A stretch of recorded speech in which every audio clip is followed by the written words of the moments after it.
Hi everyone, and welcome to the series Face Yoga and Beauty Procedures. Now by beauty procedures, I mean Botox, fillers, threads, surgical facelifts, and the list goes on.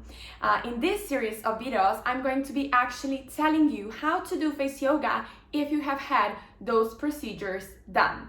When to do it, when to skip it, and how to create the best routine for you. I have had so many clients already who have had those kind of procedures done, and we achieved amazing results. And this is why I decided to sit down and share my instructions with you. Also, on a daily basis, I'm getting so many questions about, what are my thoughts on this kind of procedures? Would you ever do it? What actually, let's say, is Botox and so on. So, I guess this is a super interesting topic for you guys. So we are doing it. We are starting with Botox. So face yoga and Botox, do they go together? How to practice if you have Botox in? What are my thoughts on Botox? How Botox actually works? What Botox is? And what is my opinion on it? Okay, before we jump into it, I just want to let you know that I'm not a doctor. So if you have had any kind of procedure done, please do consult your doctor before starting with face exercises, massage techniques, and other techniques for the face, because they know your face best and they're going to be able to suggest you what to do and what to avoid, because everybody is unique and your procedure is unique. Now, okay, let's go to the point. Should you be doing face exercises if you have Botox? My biggest yes, but it really depends what you want to achieve. Are you, for example, satisfied with your Botox? Great, you can still do the exercises, but you should be doing them in a certain way. Are you not satisfied with Botox? Maybe because your upper eyelid is drooping, maybe because you don't like the effect, maybe because you don't feel well. Great, then you're going to be doing the exercises in the other direction.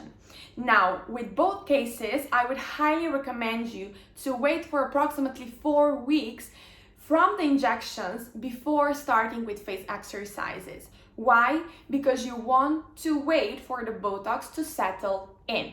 If you start too fast, you can spread it around to the other muscles, or you can start wearing it off faster. So this is very important to understand. Now, let's say you love your Botox and you put it in your forehead. Okay, so if you love it, you are not going to be doing the exercises for this region. So you are going to be skipping the exercises such as cat eyes, eye opener, forehead lift from our beginners program, but you can do all the other exercises. It is actually also recommended to do other exercises to keep your face as much in balance as possible. Because let's say you are young, you put Botox in your forehead.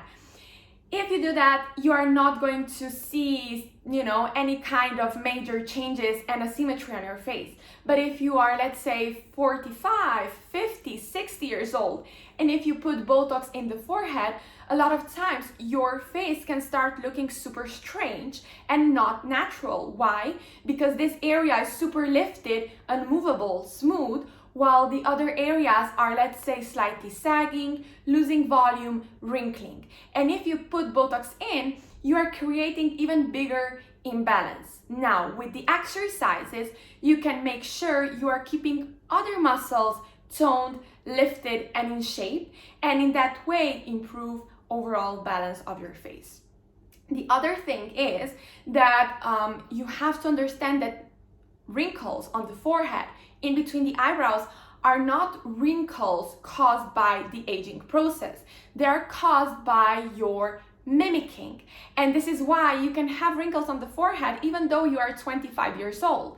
So you have to ask yourself, why are you seeing those lines? Because you are having big expressions and you are mimicking.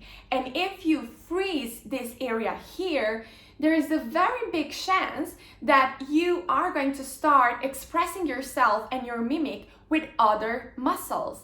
And there are many cases, I have had a lot of clients like this, who started developing wrinkles elsewhere. For example, on the sides of the nose, under the eyes, crossfeet, and so on.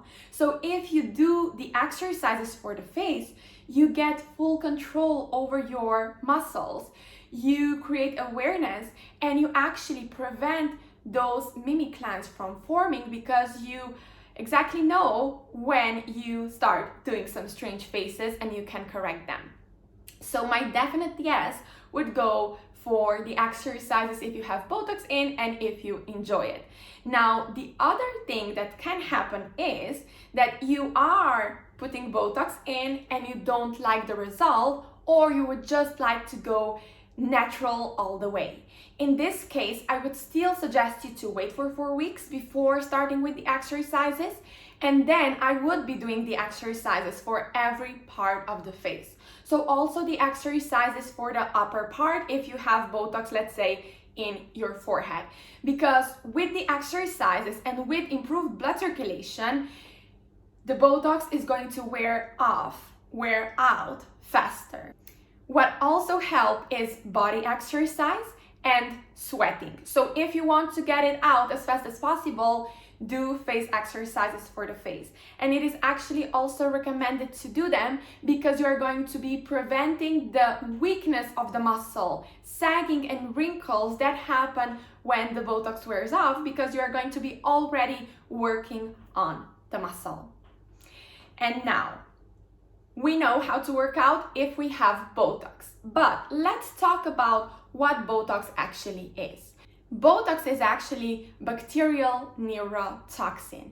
If I simplify it, this means that it is a poison attacking and blocking your nerves.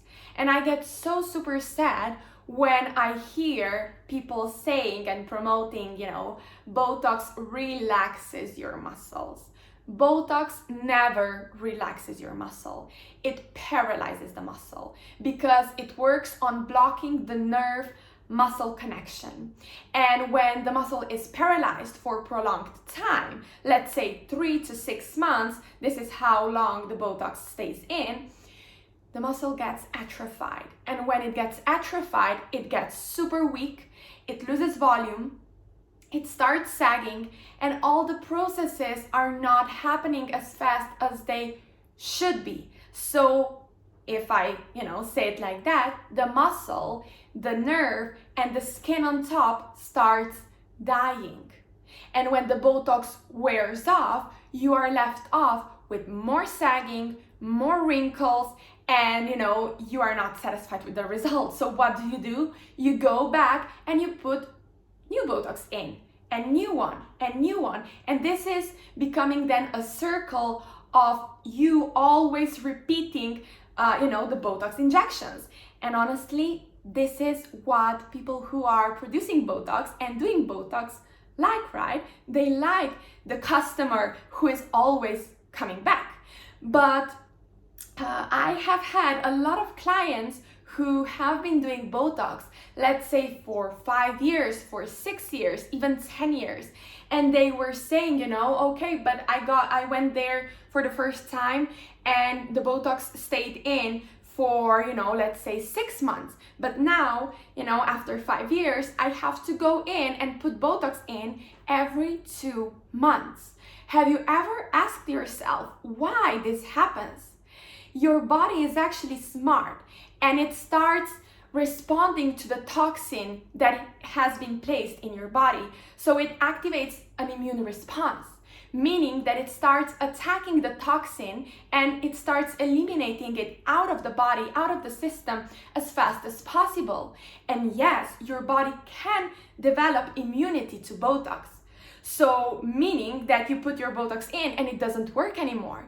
And the longer you do this process, this procedure, the more likely it is that Botox is going to stop working. So please tell me, it is really true that you should be starting with Botox as young as possible, as fast as possible? Well, I don't think so. The studies have shown that actually Botox in a longer term is aging you faster because it creates blockage, paralysis and the processes in your cells are actually not happening as fast as actually they should.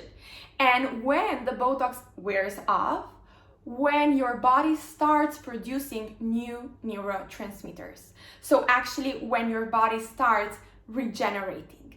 And this is quite concerning if you ask me. So this is how Botox works. But how face yoga works? Actually, face yoga works in a completely opposite way. Botox is paralyzing your muscle, so it is actually making it die. Face yoga is actually fully activating your muscle, improving muscle strength, improving blood circulation to every single cell, meaning your cell gets more oxygen and nutrients, and you actually start creating awareness and control over your muscles and over your facial expressions. This means that in a longer term, you're not only reducing wrinkles that are already there, but you learn how to control your mimics, and so you prevent new wrinkles from forming.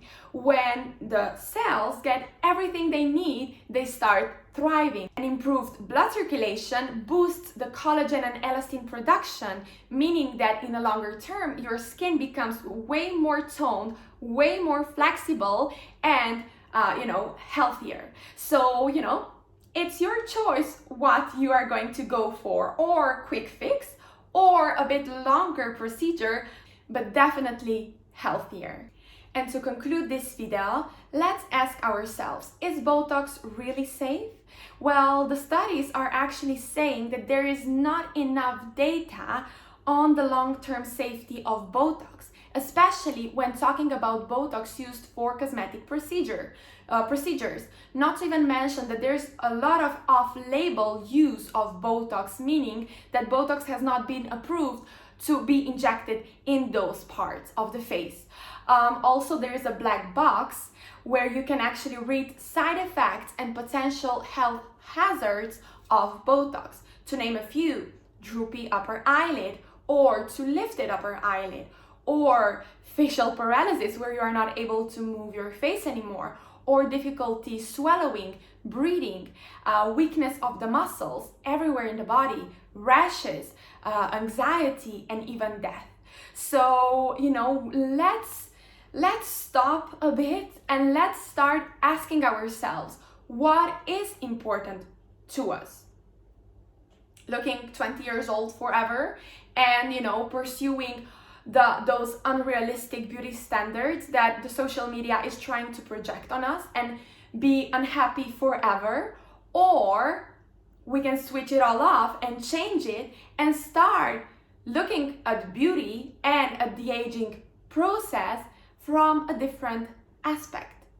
Me myself, I would never do Botox because I don't mind wrinkles. I'm not afraid of aging, but I want to work on myself. I want to work on my inner and outer development, and I want to age gracefully. That doesn't mean that I am never going to have wrinkles, but I want to feel and be my best. And this is what I can achieve with face yoga, not with Botox. And just to finish it all up, just to give you some data, in 2019, Botox industry has made $4.4 billion and it is projected that in 2027 this industry is going to create $7.7 billion. Is it really going to make that? Only if we're going to still be pursuing all those unrealistic standards, but we can always choose differently. Thank you for watching and see you in the next video.